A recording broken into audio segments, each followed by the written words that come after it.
got a job with a small retail company and ended up becoming their new online marketing manager. Since they were a small company, I was the only person doing marketing for them. I was on $50,000 a year for my salary, which, while was a bit of an income hit to what I had been used to, was still plenty of money for me as I was pretty young.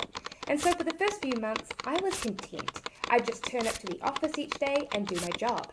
I knew I wanted to rebuild my gaming store on the side and one day be my own boss again, but I couldn't find the motivation to do it since I was so comfortable. My boss was actually pretty nice to me. He didn't understand how I was using my SEO skills to bring in more customers, traffic, and money to his business. For him, it was almost like magic.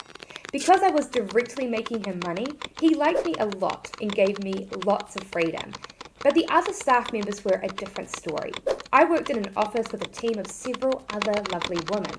They were in admin and customer service jobs earning a fraction of what I was. Unfortunately, my boss clearly didn't value them or their jobs, and so while he gave me free rein to do whatever I wanted, he would lord over them, criticizing them all the time, watching their every move. They worked long hours and were constantly on call.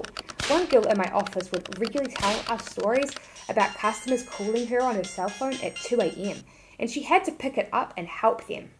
Almost every week, at least one girl in the office would have a full-on breakdown, crying about how much they hated being treated terribly by our boss.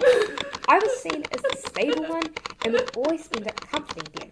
If I ever suggested that they consider quitting, they would sigh and say that they needed a job. So I decided that this was it. I was finally going to build my business. I was absolutely 100% going to do everything I could to rebuild my online store. Then I could quit my job and go back to being my own boss. I was stuck working this full-time job. I'd go to work for 8 hours a day and had at least a 1-hour commute each day. By the time I got home, I was tired and struggled to find the energy to work on my business in the evenings and weekends. I suddenly had an idea.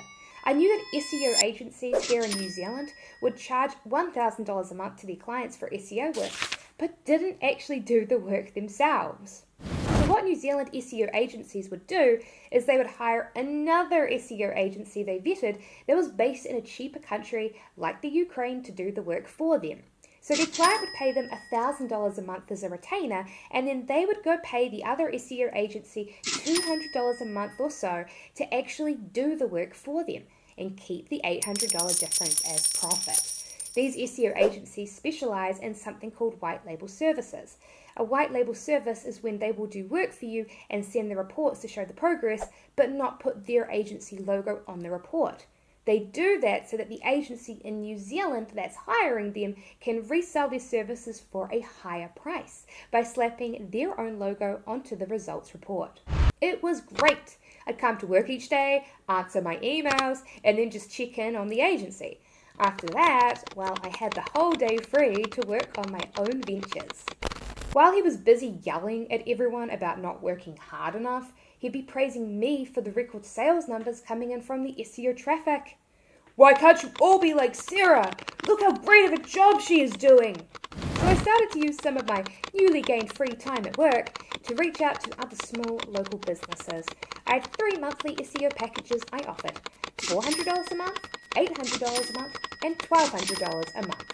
One of the benefits I quickly found of this business model was that getting clients was surprisingly easy.